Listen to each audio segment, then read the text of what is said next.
Hi, I'm Teresa Anderson. I'm the Health Director at Central District Health Department, which covers Hall, Hamilton, and Merritt counties. We want to give you an update on where we are with the COVID virus this week. As you will recall, COVID started out being called Corona, but there's something I want to tell you about with the coronavirus is that there is a coronavirus that circulates in our community and for which we test on a respiratory panel.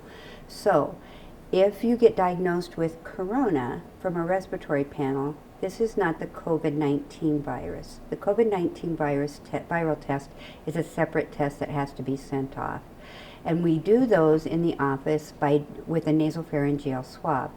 You can get them in the physician's office at some physician's office because the testing requires that the person performing the test wears a gown, a mask, and gloves. And so we don't have those just everywhere.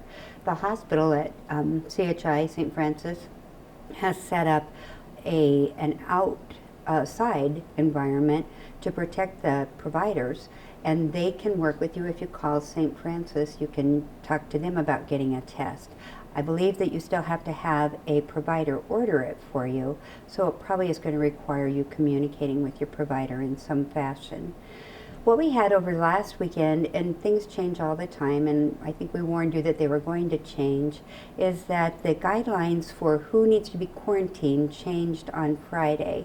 And they changed to include the state of Washington, where there's widespread, and California was added to that list, and New York City was added. So we had a group of travelers coming back from New York City from one of our middle schools. We took the opportunity to educate those folks so that they understood on the way back what the situation was. And once those kids got home, we asked the parents to keep them homebound or isolated in the home for the next 14 days. And the reason we're doing that is because these kiddos may have been exposed to the virus in New York City.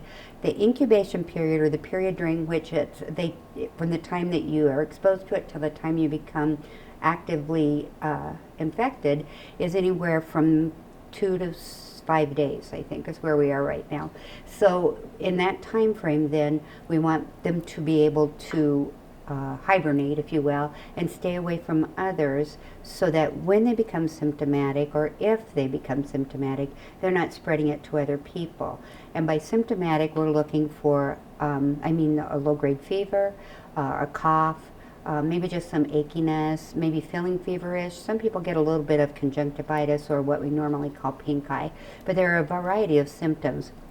So while we have all these travelers at home, we're calling them once a day to check on their status, and we'll ask them if they've had a fever and ask them what their temperature readings were, the last 2 temperature readings that they've had. And then if they've had any symptoms, we're going to talk to them and essentially just say, you need to talk to your healthcare provider. Let's see what's going on here. So we're doing that with these kiddos and adults for 14 days. Then the next thing that happened was on Sunday afternoon, we received a CDC, what we call an EPIX, which was another notice that folks coming out of ski country in Colorado were in areas where there was widespread COVID. So we all like to go skiing in the winter, and it can be great fun, but we also commingle with a lot of other folks when we do it. And what we're finding then is that some folks coming back may have been exposed to it. For these folks, we're asking them to call in and report that they were in Colorado in ski country, and we're not going to quarantine them. What we're going to have them do is take their temperatures on their own twice a day and have them call us if they develop symptoms. There are different types of exposure and different situations, and we'll continue to see some things that may not make a lot of sense because they're changing almost hourly sometimes. We still, fortunately enough, do not have a positive case in Central District Health Department, Hall, Hamilton, and Merritt counties. We've tested 11 that have been negative, and we have 4 right now that are they're in process of being tested. And as soon as we know that there's a positive case in our area, we will let you know. We've been working very closely with the schools, and now all the schools have elected to close. We're still working with daycare providers as well as Head Start to try to find the right time at which we're not so we're not causing as much of a negative issue if we close them for so long. Now let me re-explain that to you. What we're doing is trying to wait until the time is absolutely right so that folks can continue to work and drop their kids off, pick them up, and go about their daily activities. But once we know that there is virus in the community, that will change, and when it changes, we will certainly let you know.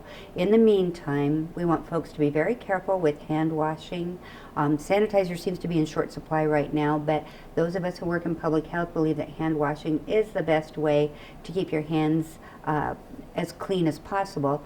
Sanitizers, good to have when you don't have soap and water available.